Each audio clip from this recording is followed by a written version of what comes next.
এই ভিডিওর আগের পার্টেই তোমরা দেখেছো যে মা কুকুরগুলোকে খেতে দেবে বলে মেটে সিদ্ধ করছিল। মেটে সিদ্ধ হয়ে যাবার পর মা বাচ্চা কুকুরগুলোকে খেতে দেবে বলে ভাত মাখতে শুরু করে দিয়েছে। এদিকে আমি একটা সিদ্ধ মেটে নিয়ে এসে মোটুকে খেতে দিলাম, আর তারপরেই মা ভাত নিয়ে এসে কুকুরগুলোকে খেতে দিয়ে দিল। মোটু যেহেতু পিছনের দিকে ভর দিয়ে এখনো পর্যন্ত দাঁড়াতে পারছে না, সেই জন্য সবসময় ও এইভাবেই বসে থাকে।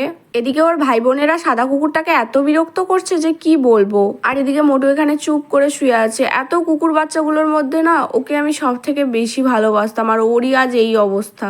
এদিকে সাদা কুকুরটাকে এরা এত বিরক্ত করছে যে সাদা কুকুরটাও ওদেরকে একটু ভয় দেখাতে বাধ্য হলো। এরপর কেলেমুখো একটা ছাগলের শিং নিয়ে সেটাকে চিবোতে বসে পড়লো। মোটুর এই অবস্থা দেখে না আমার খুবই খারাপ লাগে, জানো তো। আমি দেখেছি, আমি জীবনে যাকেই ভালোবাসি তার সাথেই এরকম হয়।